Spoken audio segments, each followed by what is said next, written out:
Thank you. Thank you very much. Does everyone here like to have choices? Yes. Like to make choices? Does sometimes you make choices and it seems like nothing turns out the way it should?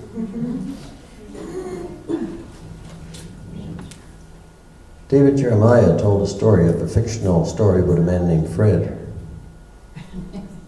who apparently inherited $10 million. But he had to make a choice. He had to take it in either Chile or Brazil.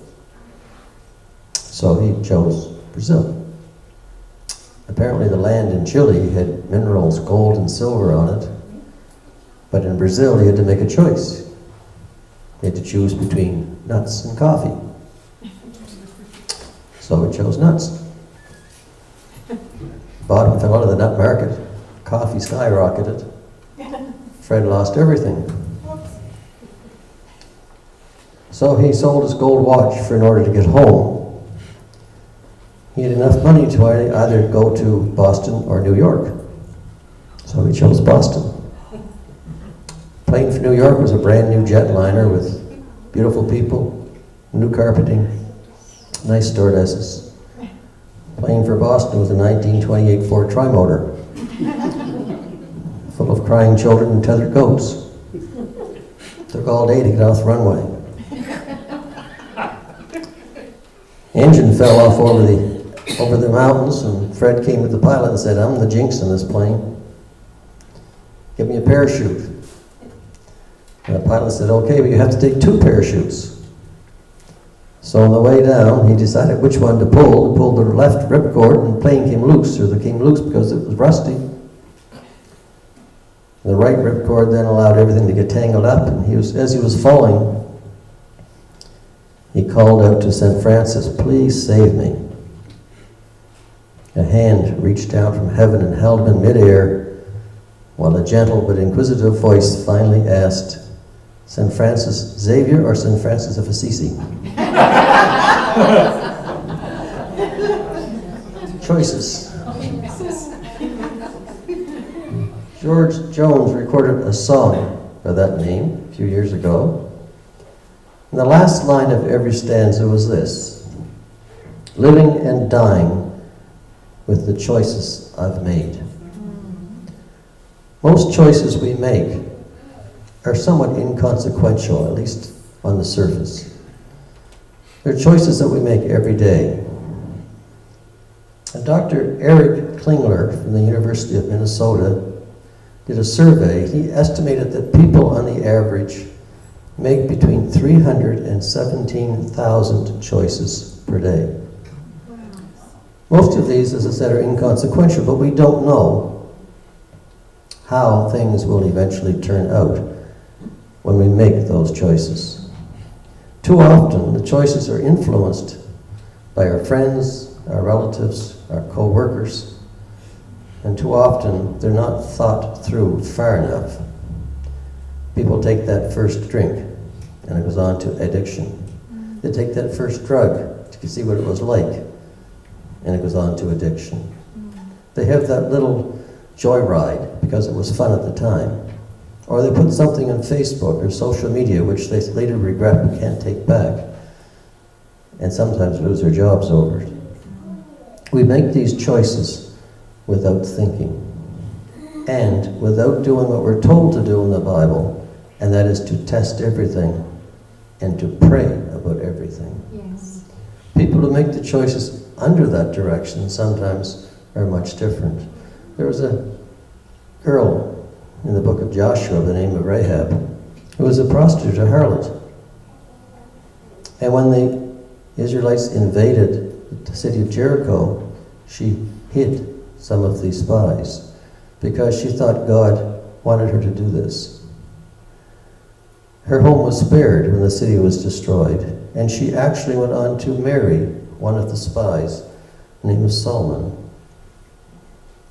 They were blessed with a son. His name apparently was Boaz. During the period of the Judges, when Elimelech and his family left where God wanted them to be and fled to Moab, they had troubles.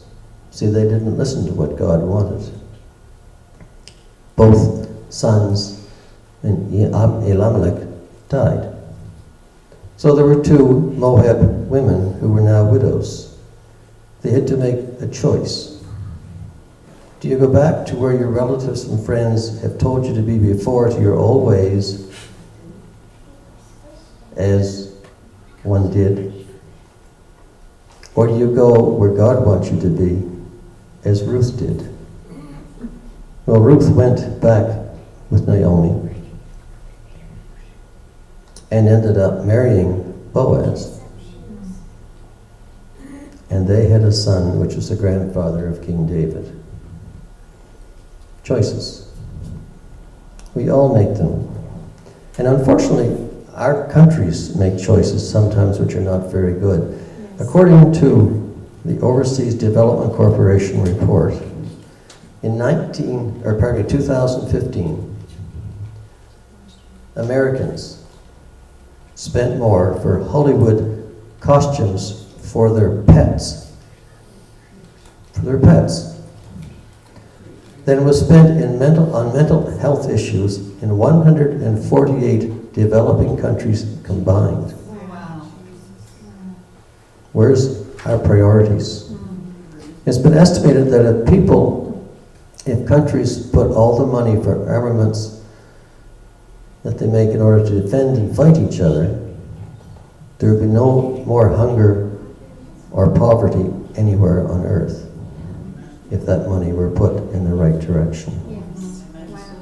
But we don't do that. What do we do when we have these choices to make? We are told that we have to make choices according to what the Bible tells us if we are going to be prosperous and be successful. We should be thankful that God Himself has already made the choice. Yes. Because it tells us in Matthew twice that He has chosen you. Yes. All we have to do is accept that choice. Every little decision points us in either one direction or another. C.S. Lewis has written that every time we make a choice, regardless of how small or how insignificant, it to some degree changes that innermost part of our being in some direction or another, so that over the course of our life, all the choices we make either make us into a creature of heaven or a creature of hell. Choices. This is Thanksgiving. We should be thankful that so far we don't need to complain about what we don't have and want, but that God will give us what we need and have to have. Yes. And we should be thankful that we are able still to make the right choice. That the time is upon us to do that.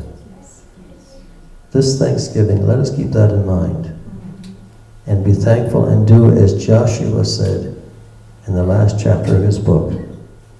As for me and my family, I will serve God. Yes. Something to think about.